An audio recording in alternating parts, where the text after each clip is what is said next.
Bienvenue sur le magazine de B-News International. Dakar, la capitale du Sénégal, a abrité et vécu l'important événement du lancement du rapport annuel sur l'état de la population mondiale du Fonds des Nations Unies pour la population, UNFPA.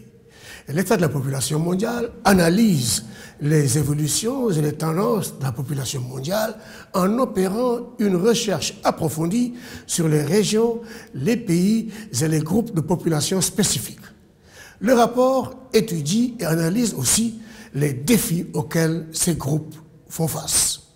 Le lancement de Dakar marque une première. En effet, c'est la première fois dans l'histoire de l'institution que le rapport est lancé à partir d'un pays africain.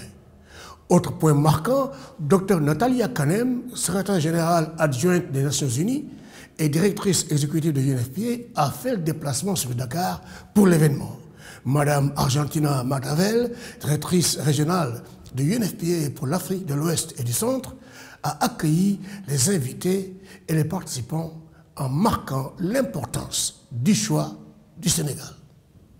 Le choix du Sénégal rend hommage aussi au rôle de son Excellence, le président Macky Sall de la République du Sénégal, qui a assumé cette année la présidence de l'Union africaine depuis janvier 2022.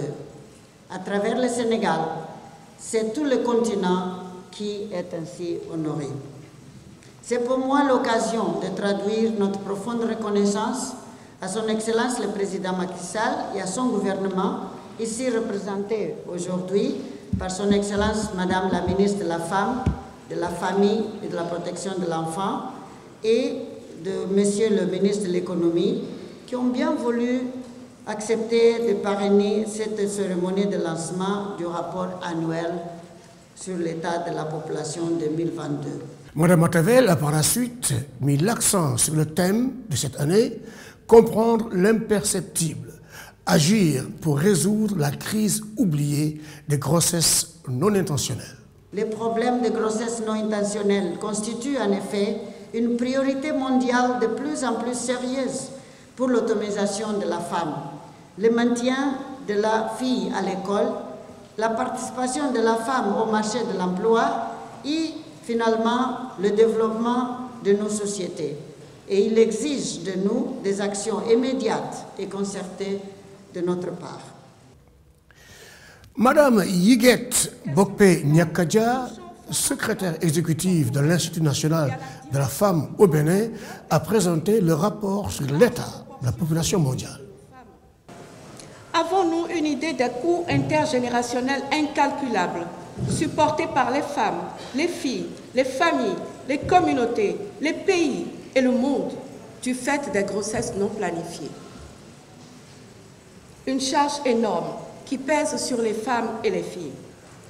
Elle va de l'abandon scolaire et par la suite la faible participation au marché du travail à une vulnérabilité de la santé physique et physiologique, psychologique de la mère et de l'enfant, en passant par des dilemmes douloureux, souvent incompris, confinant parfois les victimes dans des solutions fatales diversement jugées et gérées. Cette présentation a été suivie d'un panel de haut niveau sur le thème « Regard croisé sur la problématique des grossesses non intentionnelles en Afrique de l'Ouest et du Centre ». Ce panel a réuni 4 experts, tous liés par leurs activités, idées et perspectives de solutions à la problématique des grossesses non intentionnelles. Les panélistes possèdent chacun dans son domaine particulier une connaissance et une appréhension solide des fondamentaux des grossesses non intentionnelles dans notre sous-région. Les panélistes ont souligné à l'unanimité les tares causées par les grossesses non intentionnelles et la nécessité d'intégrer des initiatives de financement dans la lutte contre cette problématique. Ils ont aussi insisté sur la nécessité de la promotion de l'égalité entre les sexes. Madame Mariba, directrice de l'unité de coordination du partenariat de Ouagadougou, a commencé par faire une situation des grossesses non désirées dans les pays membres du partenariat de Ouagadougou. Un tableau sombre sans doute. 70% de la population de la région a moins de 25 ans avec un taux d'accouchement élevé avec 1/6 des adolescents mariés contre le gré. La thématique est aussi extrêmement importante quand on regarde le cadre légal. Pour certains de nos pays, par exemple, comme la Côte d'Ivoire, qui n'a pas encore une loi sur la santé de la reproduction, le Sénégal en a une, mais le décret d'application n'a pas encore été signé. Il est extrêmement important d'avoir un cadre légal, justement, qui puisse permettre certains recours. On sait que, par exemple, au Sénégal, la deuxième cause d'incarcération des femmes, si vous allez à la prison de Liberté 6, est l'infanticide. Donc ça pose extrêmement de problèmes, et on sait également, et c'est revenu dans la présentation de Madame Nyakadja, la charge mentale et sociale et économique qu'il y a sur les femmes, qui est disproportionnée par rapport aux hommes. Par exemple, je vais encore prendre l'exemple du Sénégal, pour un homme qui a été identifié formellement comme auteur de la grossesse, même en ayant été identifié par voie légale et par recours scientifique, donc avec un test ADN, il n'a pas l'obligation de reconnaître la paternité. Et donc à ce moment-là, vous avez une grossesse qui est non seulement non intentionnelle, mais dont toute la charge incombe à la femme et à sa famille. Et donc on sait après toutes les répercussions qu'il y a, soit sur la déperdition scolaire, soit le fait d'être stigmatisé pour avoir contracté une grossesse en mariage. Cette situation est exacerbée par les crises humanitaires liées au changement climatique et aux conflits armés qui entraînent des déplacements de population, la dislocation des cellules de la famille, les violences sexuelles et la destruction d'infrastructures, notamment sanitaires. Mais le partenariat a eu du succès, beaucoup de succès d'ailleurs. Globalement, le nombre d'utilisateurs de la contraception moderne dans la région a doublé en 10 ans, passant de 3 millions en 2011 à 7 millions en 2021. En termes d'impact, ce sont 65 000 décès maternels, 7 millions d'avortements à risque et 19 700 000 grossesses non désirées qui ont été évitées dans la région de 2011 à nos jours. Malgré les succès, le partenariat fait encore face à beaucoup de défis qu'il devra relever en décrochant les ressources nécessaires pour son action. Les ressources doivent aussi être domestiques car il s'agit surtout de faire de la planification familiale une priorité dans les programmes nationaux et internationaux. Mademoiselle Kadiatou Konaté, directrice exécutive du Club des jeunes filles leaders de la Guinée, a fait le point sur la situation des grossesses précoces dans son pays, qui accuse un taux élevé du fait de la précocité et de la fécondité chez les adolescentes. Une situation aggravée par le défi de l'accès à la planification familiale et surtout à son utilisation. L'environnement dans son pays est aussi peu favorable à l'éducation sexuelle complète. Il y a de nombreux avortements clandestins et un taux élevé de décès maternels chez les adolescentes et chez les jeunes filles en Guinée. Malgré quelques succès au niveau national obtenus grâce à l'impulsion de son club, le principal message de Kadiatou Konaté pour mettre fin aux grossesses non intentionnelles reste de s'attaquer aux facteurs latents que sont les mariages précoces, les mariages d'enfants, les abus, les violences, les inégalités de genre, avec aussi le renforcement de la justice. Le premier message qui est très important pour nous, on a entendu Madame la ministre de la Promotion féminine qui nous parlait des actions qui sont entreprises par le Sénégal. On aimerait bien savoir, enfin, est-ce qu'il y a un mécanisme de suivi? Est-ce que ces actions sont exécutées à la lettre? Est-ce que le ministère sait exactement ce qui se passe dans ces lieux dont nous avons parlé aujourd'hui? C'est un premier message. Il faut que les dirigeants, au-delà de prendre des actions, au-delà de prendre des engagements, puissent suivre la réalisation de ces actions à la lettre, pour nous permettre après de pouvoir évaluer l'impact de ces actions sur la jeune génération. Ça, c'est un premier point.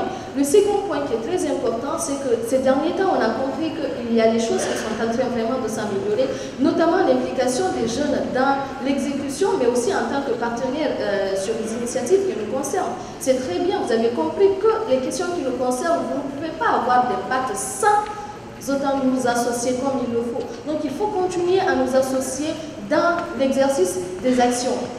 Le troisième point sur lequel on va nous accentuer, c'est qu'il faut impérativement introduire les questions d'éducation sexuelle dans le programme scolaire, c'est-à-dire dans les pays dans lesquels encore c'est pas fait. En Guinée, c'est pas fait, j'imagine au Togo, ainsi de suite. Il faut vraiment pouvoir introduire, c'est la base.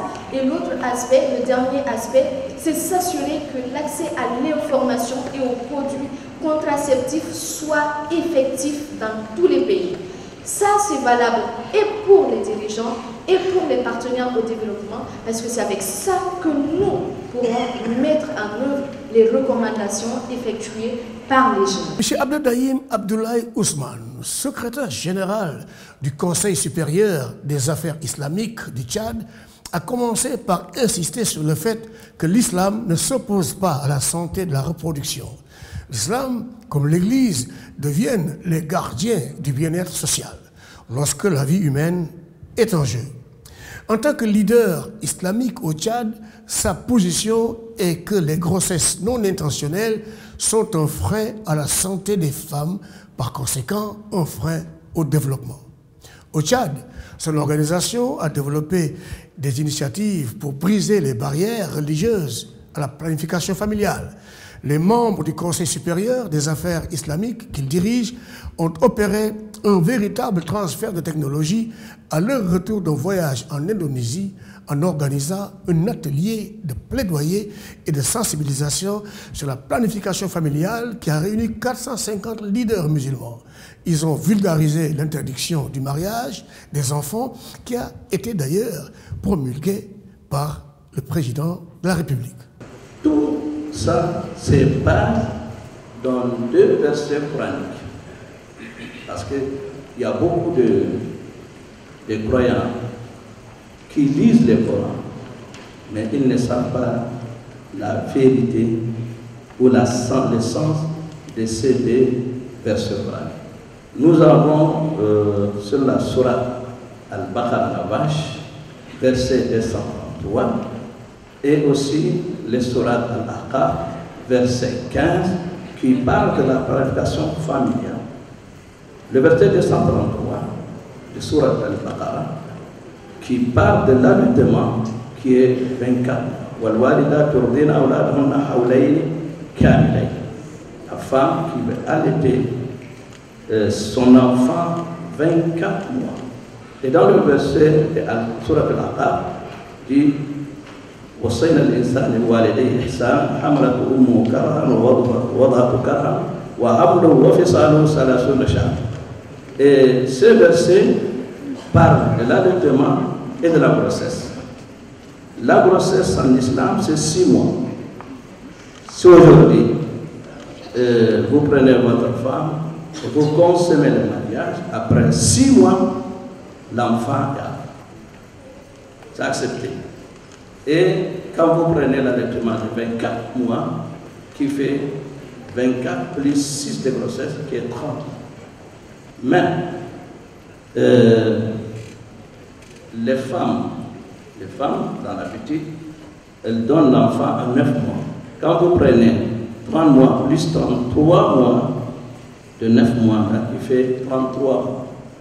Et si la femme prend une autre grossesse de 9 mois, qui fait 42 mois, 3 années et 6 mois, c'est que l'islam et le Coran. Entre le premier enfant et le deuxième enfant, c'est 42 mois qui fait 3 années et 6 mois. Et c'est de là que nous sensibilisons les ulémas, les femmes. Et nous avons des émissions dans notre radio, et surtout le 8 mars, la journée de la femme aussi.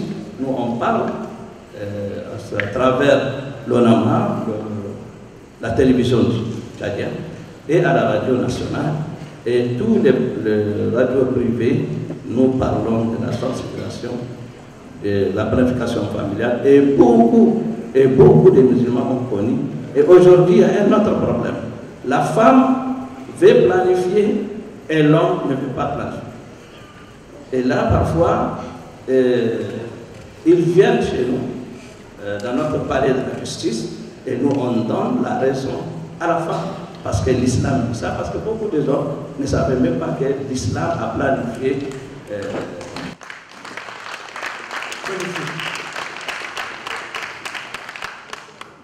M. Mohamed Chérif, chef du bureau pays de la Banque africaine de développement pour le Sénégal, qui représentait le COMEX G50, a par-delà la dimension sanitaire insisté sur le fait que les conséquences socio-économiques des grossesses non intentionnelles sont considérables sur les individus et sur la société. En effet, la réduction de l'incidence des grossesses non intentionnelles augmenterait le taux d'activité, améliorerait les résultats scolaires, aurait une meilleure efficacité économique et augmenterait le niveau de santé, selon M. Chérif. Pour Mohamed Chérif, les avortements clandestins peuvent causer des dommages irréparables, avoir une influence négative sur la qualité de vie et faire peser sur les systèmes de santé de lourdes dépenses qui ne sont ni définies ni comptabilisées dans les estimations budgétaires. Il a par ailleurs suggéré des partenariats financiers pour renforcer les capacités des initiatives afin d'atténuer la problématique et ses effets. Les représentants du gouvernement du Sénégal ainsi que ceux du Fonds des Nations Unies pour la population, UNFPA, qui ont suivi les panélistes, se sont succédés au podium pour apporter leur contribution. Madame Ndeye Saly Diop Dieng, ministre de la Femme, de la Famille, du Genre et de la Protection des Enfants.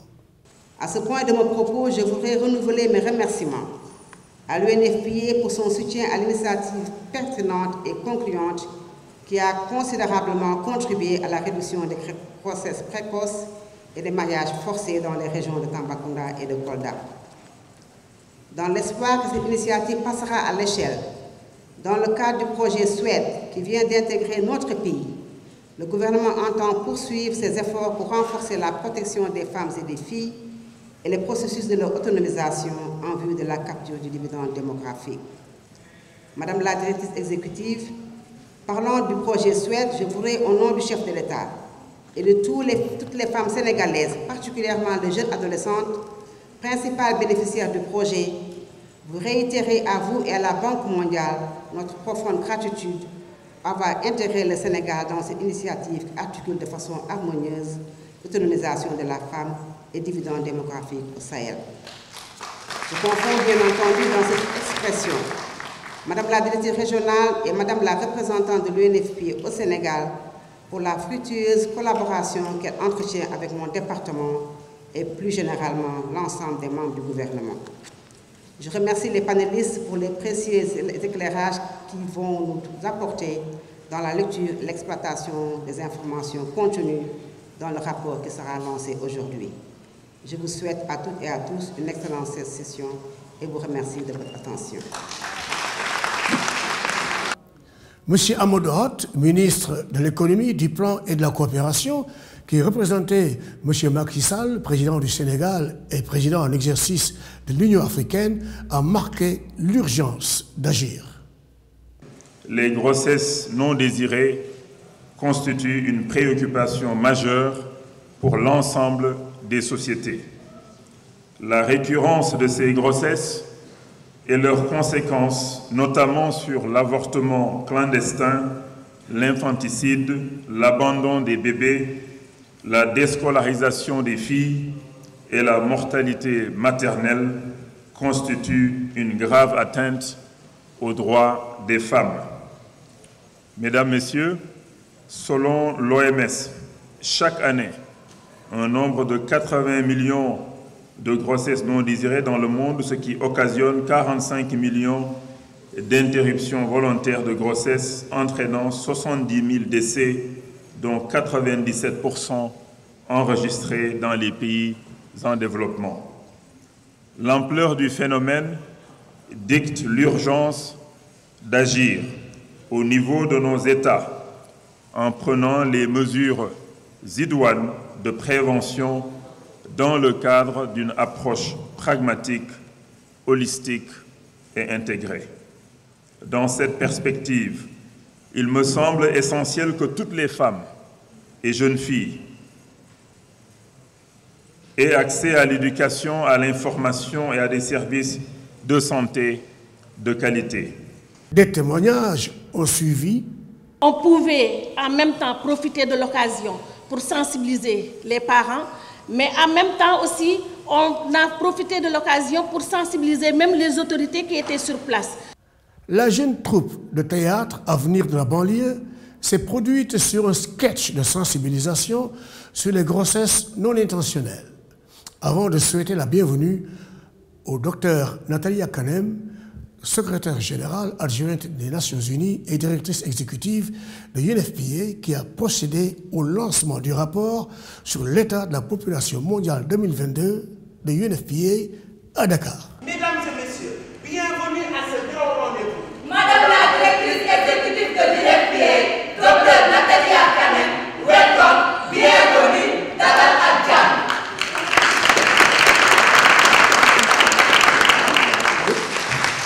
Merci beaucoup. Excellence Ministre Amadou Hott, Excellence Ministre Ndeye Saly Diop Dieng, Excellence Madame, Monsieur Ambassadeur, distingués invités, chers amis, chers collègues, ma profonde gratitude au gouvernement et au peuple sénégalais pour votre accueil très chaleureux dans cette belle ville de Dakar, patrie de champions du football africain, les Lions de Teranga, mais aussi patrie de corps pour moi. I am so excited to be with you. Je suis tellement heureuse d'être avec vous.